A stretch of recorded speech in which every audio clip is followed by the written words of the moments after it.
got a date with destiny. My heart says yeah, but can't convince the rest of me. What's going on, guys? Today I'm going to talk to you about my top 5 pieces of advice if you're looking to do a powerlifting meet and you've never done one before, or just a refresher, I guess. But number 1 is always going to be choose your opener wisely. So I say that because there's a lot of people that choose a weight that they can't hit necessarily, or they've done once before. And the reason that you want to choose your opener wisely is because you can't go back down from that number. So say you're opening up with the 315 squat and you miss on your first attempt, you can't scale it back down to 305 or 300. You have to stay at 315, meaning if you miss the first time and then you attempt it again and you miss, you have one more attempt before you bomb out. And you don't want to bomb out because that means that you've missed 3 lifts and that you're done for the day.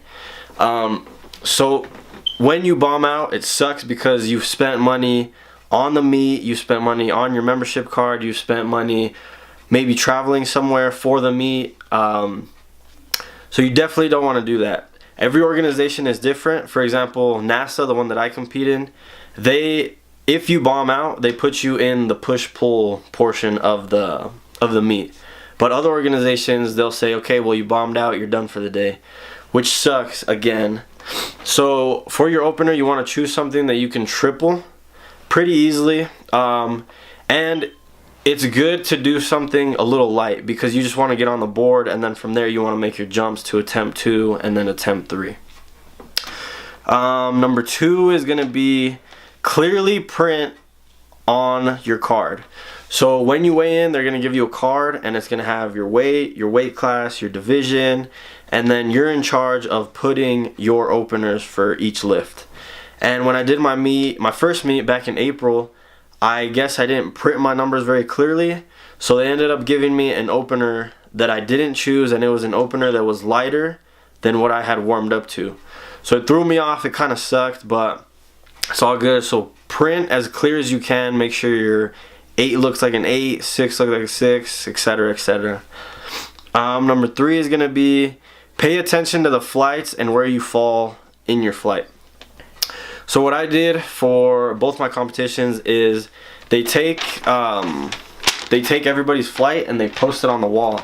So what I do is I go up to the paper, I take a picture of my weight class, and I see where I fall. And the reason I say pay attention to your flight and where you're at is because as the meet progresses, it progresses pretty quickly.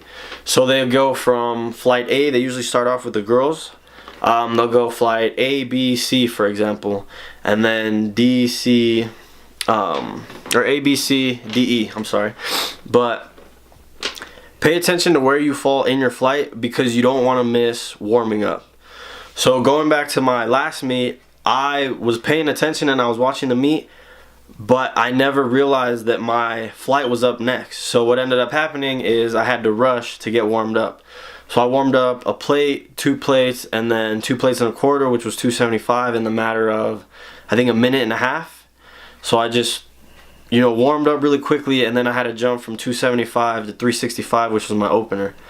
So it did throw me off a little bit, and it's definitely something that you don't want to do. You want to be in the weight room, in the warm-up room, ready to go. You want to be warmed up, and it's better to be warmed up early than not to be warmed up at all because it will throw you off.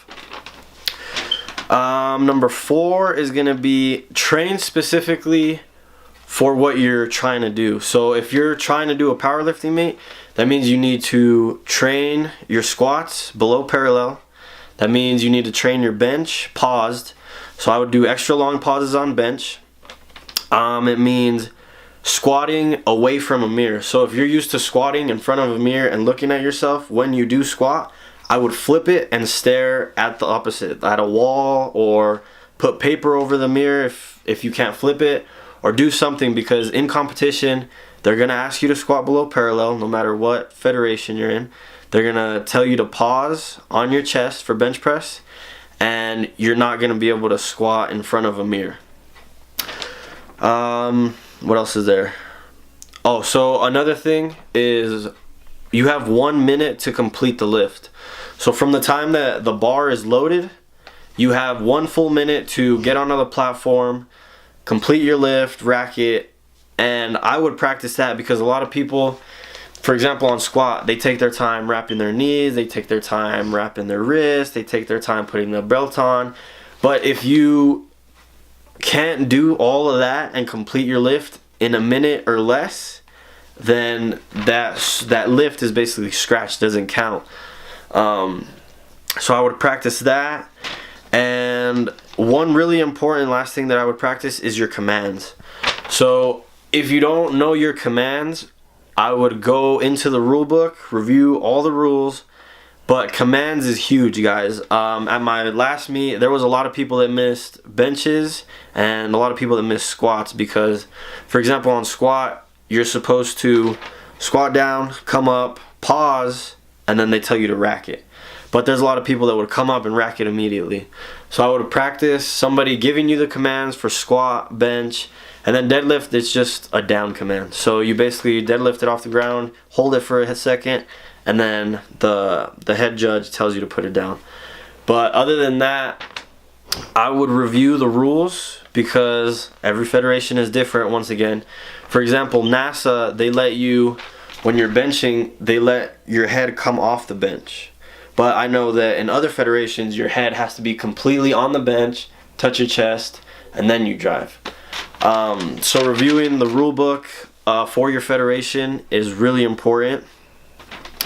And then the 5th one would be, if you miss a lift, I wouldn't sweat it, guys. I would talk to the judge, or there's 3 of them, so there's 2 side judges and then a head judge. So I would talk to the judges, ask them why they red lighted you, and fix it on your next attempt. Or even if it was your 3rd attempt and you want to know why, ask them and then take it back with you, put it into your training, and fix it for your next meet. But yeah, so these are my top 5 tips for you guys. Some small ones that I'm going to give you is obviously stay hydrated. Now, powerlifting meets last all day long. I'm not kidding. My meet started at 10 o'clock and I didn't go back to the hotel room until 12. So it was long day, guys. So obviously take a lot of water, not just water but electrolytes too, because you're losing a lot, exerting so much force. So stay hydrated. Take your meals, and I don't mean like 1 meal, 2 meals. Take 3 or 4 meals and a lot of snacks, because like I said, it lasts all day long. Stay off your feet in between lifts, in between exercises, in between flights, all that. Sit down wherever there's room. For me, for example, at my last meet, we stayed at the hotel where the meet was held. So whenever I was finished with bench, for example, I would just go upstairs and I'd lay down for a little bit. I'd eat something and then I'd go back downstairs and wait until squat. And then same thing after squat. I went upstairs, ate, waited, and then I came down for deadlifts. But definitely take a good amount of food. Take a lot of water, a lot of liquids. Stay off your feet. What else is there?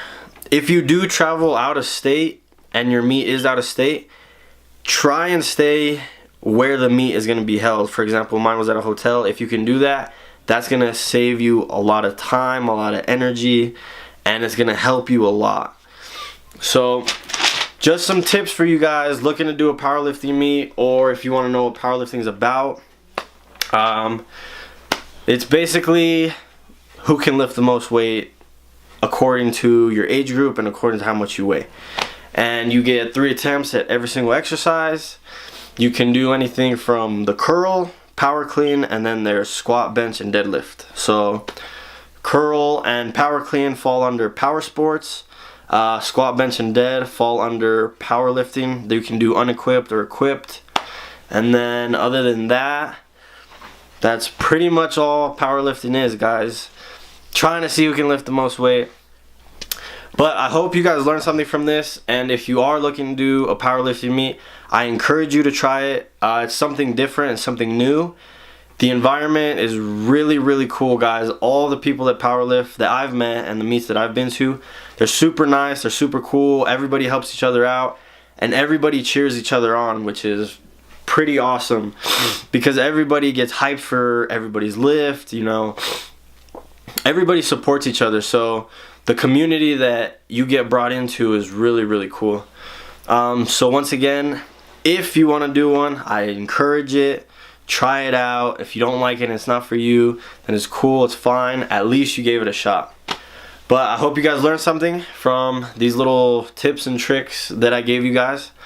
And that's going to be it for this video. I'll see you guys in the next one.